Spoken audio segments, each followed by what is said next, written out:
forever, and I have thoughts. I dislike that Keisha carried that weight by herself. It is a tale as old as time that us as black girls, black women, we carry all the weight of the world on our shoulders. And that's horrible. And it starts as early as 16. I'm gonna be honest with you, it starts earlier than that. But the weight that you feel, the overwhelmingness that you usually feel, it tends to start at 15, 16. I dislike that she wanted to protect everybody, her parents, Christian, everybody but herself. And yes, I know in her mind, she expressed that that was a way of her protecting herself. But the reality is she was not protecting herself. She was taking all of that flack on her own. My heart definitely broke for her. I'm glad that she had Justin and Chloe to support her. It just sucks that, again, as children, they had to all bear that on their own for as long as they could.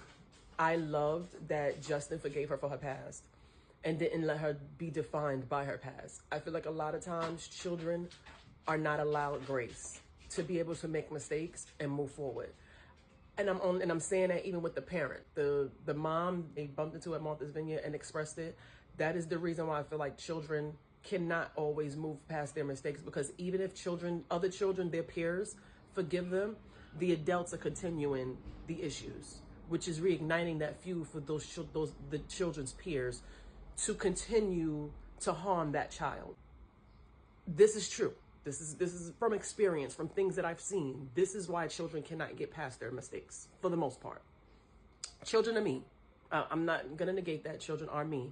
But a lot of times the parents are perpetuating that continuous trauma on those children because they're continuously sharing the news and having conversations about it around children. And that's not fair. I loved that Justin took time to figure out who he is. I also love that Justin pulled the plug on the situation and recognized that it was him who was focused on Keisha all the time. I dislike that Quincy's words came out of Keisha's mouth to Justin, but also I'm not upset that Quincy said what he said to her because, again, like he stated, I know from experience. That's very important. We say so much to our children about doing things because we know from experience. I love that Keisha took a step back and acknowledged that.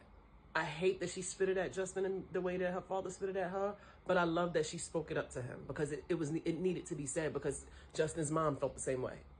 So it needed to be said. I dislike that Keisha's mom lashed out at her once she found out. I understood the mom's perspective though. I understood the upsetness. I understood her being mad. I dislike that she lashed out at Keisha, understanding that Keisha, because she said it, understanding that Keisha already had to bear all of this, the brunt of this by herself. That didn't help. Piling onto it. It did not help. But I also respect mom for acknowledging her mistakes, rebounding and apologizing and making it and being better. I do respect that. Grandpa George. I love that Grandpa George stood, supported. He stayed back, he supported, and he was there for Keisha and her mom every step of the way. I do want to highlight that Quincy had his flaws, but Grandpa George is at the foundation of those flaws. And yes, Quincy made his own choice once he became an adult. But the reality is, had Grandpa George allowed Quincy to be a child and make his own decisions, we would probably get a different forever.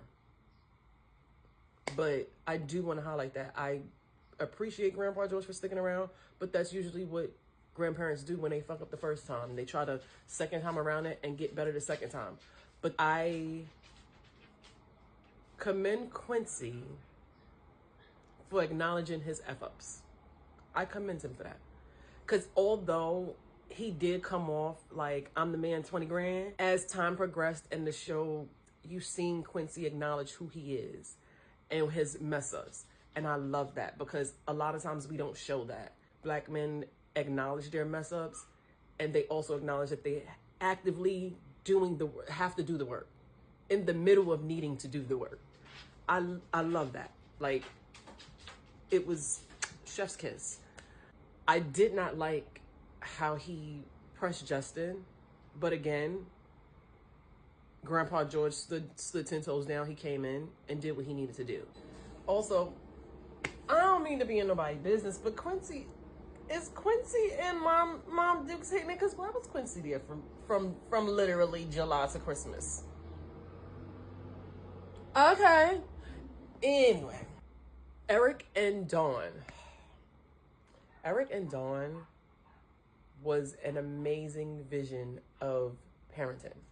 Like, it was so beautiful to watch them parent. I loved Wood Harris. Wood Harris have grown so much. I'm so proud of Avon Barksdale. I'm so proud of him turning his life around.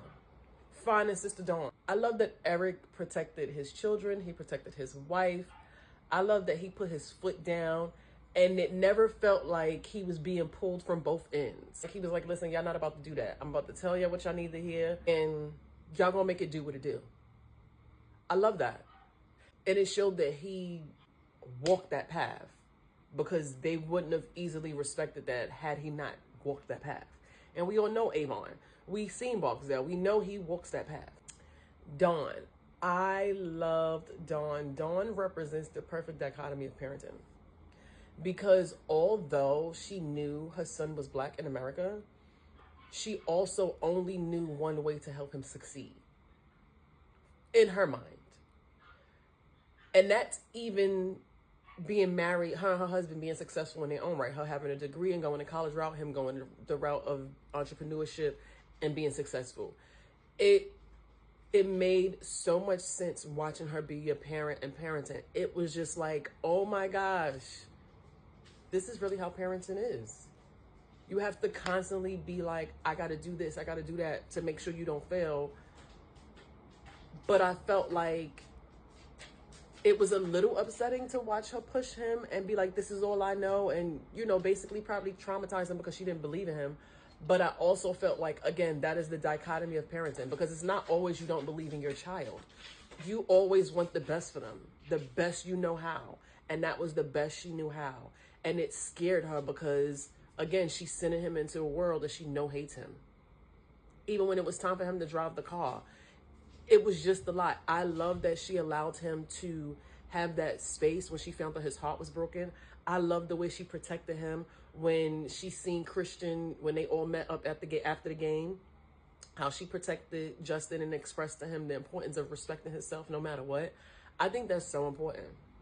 I thought Dawn's character was amazing. Like, it was a spot on representation of being a parent, not just being a mom of a son, being a black mom.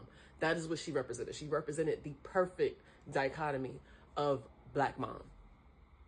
It was a beautiful representation. I love the olive branch she extended Keisha's mom based on the situation. I loved it. I love that she informed Justin that he had a time frame before Keisha's mom was to find out about what happened, because in that household, they don't have secrets and they're not going to hide anything. I love that, because I'm very big on that. It doesn't matter. I hated that Christian got away with that scot-free. I feel like Christian should have been, I'm not going to say press charges, because again, in the end, like Keisha said, they both chose to do it. But I felt like Christian's parents should have found out. They should have found out in hopes that they would be as disgusted with him, so he can feel that. I do feel like he just apologized to Keisha so that way it wouldn't be any backlash on his part. But I feel like that's the jaded me, because I also feel like in being teenagers, I do feel like he was sorry. He did. He was very sorry. I do feel like that. I absolutely feel like that. I absolutely believe he did like Keisha. That's why he tried to come back and do his best, because at some point I was like, oh my gosh, he's going to drop the bomb and tell he only doing this for, you know, he's going to try to play her again. But watching it whole, I was like, oh no, he's being a kid. He understood he messed up. He didn't understand how extreme it was, but now he's understanding the gravitation of that and the gravity of that. And what he's trying to do is correct it. Because the thing is, I also feel like, when are young men going to learn to understand the gravity of their behavior and their accountability and be able to apologize? Because although he wasn't, his parents didn't find out, him doing his best to make sure he apologizes and going out of his way to let her know how sorry he was and going out of his way to let her know how stupid it was for him, I commend him for that. I don't commend him for sharing. I wanted him to be released. I want young boys to be released from the shackles of feeling like they need to be traumatizing somebody else just so they could show proof and their pride doesn't get hurt. It's okay if your pride is hurt. It happens to everybody, the best of us. But also, Mara, I want to say thank you. Thank you for causing all this commotion, for causing all this conversation. Thank you for giving us an amazing art piece. I absolutely feel like you do an amazing job at taking care of us and telling our stories. So I do really appreciate that. You will always be on my Mount Rushmore. I will always, if I can put you up there 4 times, I would, but it is a fear of other people that I love too.